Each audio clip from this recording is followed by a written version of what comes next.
This is David McElroy for First Fusion Capital. I got a very dear friend of mine and professional real estate investor. You've done thousands of deals, many, many different ways over the past decades. And I know there's lots of frustrated first-time home buyers that have gone the last 3, 4 years, and they've been outbid every time. They put in 20 contracts and they just gave up. Since you're an investor, of course, you have to buy differently than the first-time home buyer, but there's still some strategies that apply to both. What would you recommend to them, Dan? I mean, we've got rates at 7%, so there's fewer buyers. So Yeah. maybe now they got a chance if they have the right philosophy, the right strategy. What would you recommend? Well, as an investor, when rates were say 3%, we were able to buy houses, 80 cents on the dollar after repairs. So in other words, $100,000 house, let's say it need 10,000 in repair, we're coming in, we're offering $70,000 on that property.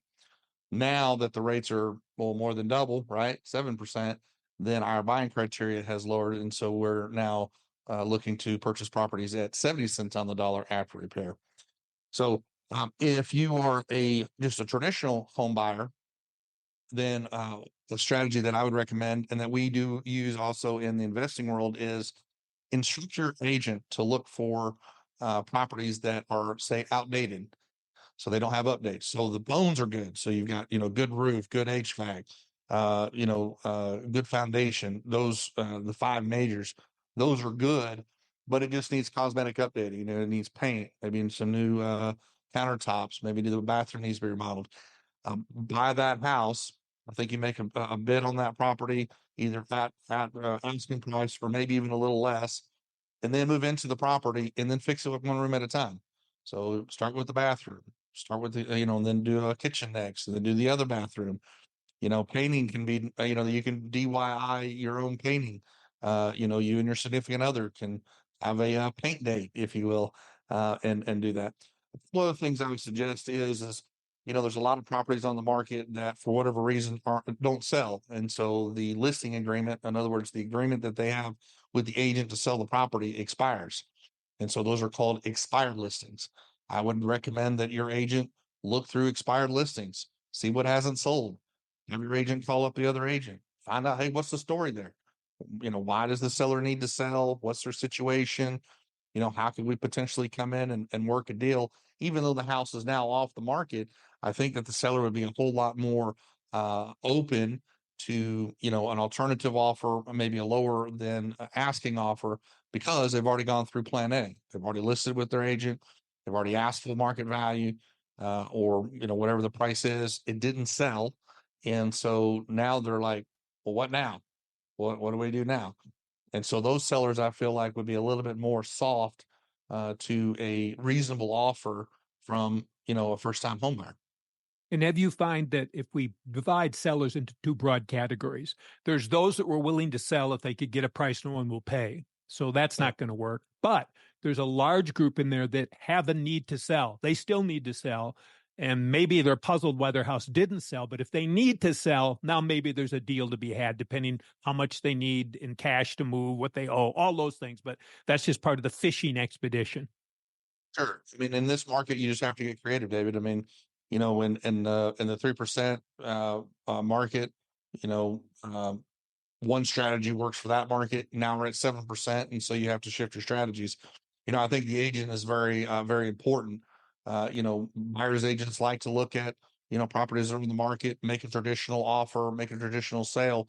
But in this marketplace, you need to get an agent that's thinks a little bit outside of the box, in that they're contacting expired listings. Some of these listings could be withdrawn. Some of the listings could be canceled. I mean, those are three different categories in MLS of properties that have been listed for a retail sale and for one reason or another didn't sell. And so, getting that agent that will, go above and beyond and get a little bit creative and out of the box, to find that seller that, needs to sell, is a little bit more flexible, perhaps in terms, a little more flexible, perhaps in price, then those are the sellers that I feel like that you can do a deal with, and you're going to beat out someone like myself because you don't have to buy this deep. I mean, if a first-time home buyer is going in and they're actually going to move into the property, then they've got me beat because they can outbid me, because I need to buy it deeper because I'm going to, fix it up and resell it, perhaps fix it up and rent it, but I need to get it at a certain number based on today's rates for that acquisition to make sense for me and my firm. And here's what you already know, Dan. Houses that are perfect, priced right, move-in condition. Yeah. The first-time home buyer has a very difficult. It'd have to be like winning a lottery to get that house. So if you're out competing with the best of the best, like trying to buy clothes at the Gucci store the day it comes in, there's no discount there. And the seller, Right. even if they might discount, if it doesn't sell, they don't believe it yet. They still think they're going to get whatever price they're asking. Oh, sure. My experience in the retail marketplace is that first time home buyers typically are looking for that Gucci outfit, right? They want to buy the house, they want to move into it, they want to be comfortable and happy.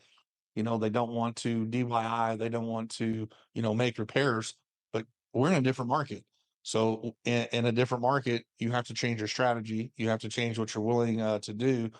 I think there's still great deals out there, even for first time home buyers, but the strategy has to change. What worked at 3% interest rates, it's not going to work at 7 and 8% interest rates.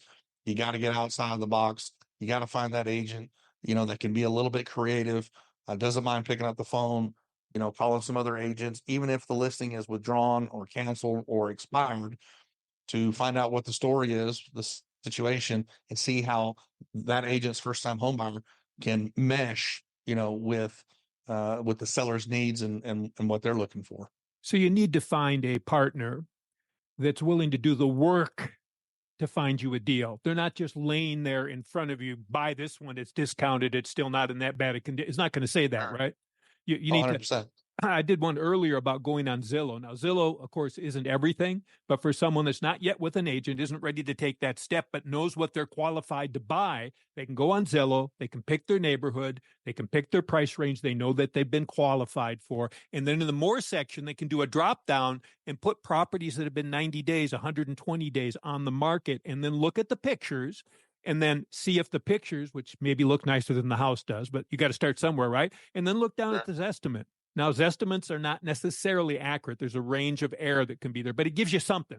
So you look at their Sure. price, and you might also see price has been dropped 10,000, 20,000. So you're seeing they're finally starting to grasp reality. And then you can look at this estimate to see how it might line up is not the end all, but an indicator of something to take into consideration. Because I think I did one in Plano today, which is still a very robust market, less than a 1.25 month supply.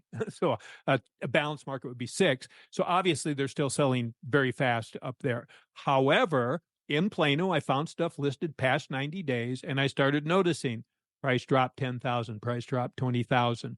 So they'll soften up once they accept they can't get the price if they still need to sell. Any last words you'd like to share with the audience, Dan? Yeah, no, I think you hit on a good point. We talked about the withdrawn, the canceled, the expired listings. Price drops I mean, that's a great point. Price drop indicates some softness in the seller's expectation of price. And furthermore, if the property has great bones, from foundation, HVAC, electric, plumbing, and roof, then the cosmetics are fairly inexpensive. They're not that expensive to purchase and install. So I think those are some great ideas that we've come up with to help first time home buyers in a 7% interest rate market. They can also get a home warranty. Not that those are perfect, but if the air conditioning blew out, well, then maybe you have a small deductible. They negotiate something to make it really affordable for you to put it in instead of getting banged with a $6,000 bill after you move in because the air conditioning blew out or the furnace or something. Yeah, I mean, I think that's where a good home inspector comes in. Get the home inspected, make sure that those 5 bones are, the 5 majors: roof, HVAC, plumbing, foundation, and electric are good. And if they are, then just consider, hey, what would it take to, uh, cosmetically adjust the property to your taste, the first time home buyer's taste. And then, you don't have to do the whole project at one time. As a matter of fact, I rehabbed my house and I'm still living in it. And my wife was very upset with me. So I will not do that again. So my recommendation is, start with just one room, knock it out, get paid again, say the next month from your job, go do the second room, so on and so forth, until you have the house the way that you want. You got into a great property. It's got great bones. Now it's the way that you want it cosmetically. And then, your options are open. Stay there. You rent it out. You can resell it, whatever it is that you're looking to do. And equally as important, while you're doing this, there is still inflation. There is still Sure. inflation. And those of you that have been buying groceries or looking at your rent or looking at your insurance, you're noticing all those things have gone way beyond 5 or 6 or 7% per year over the last several years. So while you're working on your house, the dollar is going down in its purchasing power, a little better here in the US than the rest of the world, right? But you're building value in price in your home while you're doing work. So why not Right. earn while you labor and then stay there, or as Dan said, lease it out and buy another?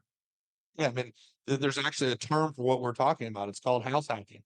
I mean, you move into a house, you fix it, you sell it, take the profits from that, and go buy another one. I mean, if the first time home buyer is interested in not only buying their first home, but perhaps getting into investing, that's a great way to get started. Hey, Dan, if somebody sees this and they'd like to look at investing, I know you do coaching on the housing side. How could they get a Yeah, hold of you if they want to join you and one of your ventures, take a course from you, bring you sure. deals and share in profits? How would they do that? Yeah, absolutely. Go to sub2freedom.com. Again, that's sub2freedom.com. And all the information about my courses and who I am and I guess my past track record, etc., are on there. Would love to work with you. Would love to have a conversation about where you are in your investment career, or if you're thinking about getting into investment, building a plan of how we can create income and wealth that meet your personal goals. Well, I appreciate your time today, Dan. We did a show you might look for on my Human Potential channel with Dan, where we talked about life philosophy and his business. Well worth knowing. I've done deals with him. I know lots of people that wouldn't have sold their home or been able to buy a home without him. So he knows some very innovative things. For First Fusion Capital, I thank you so much for your time today. And Dan, as always a pleasure to talk with you.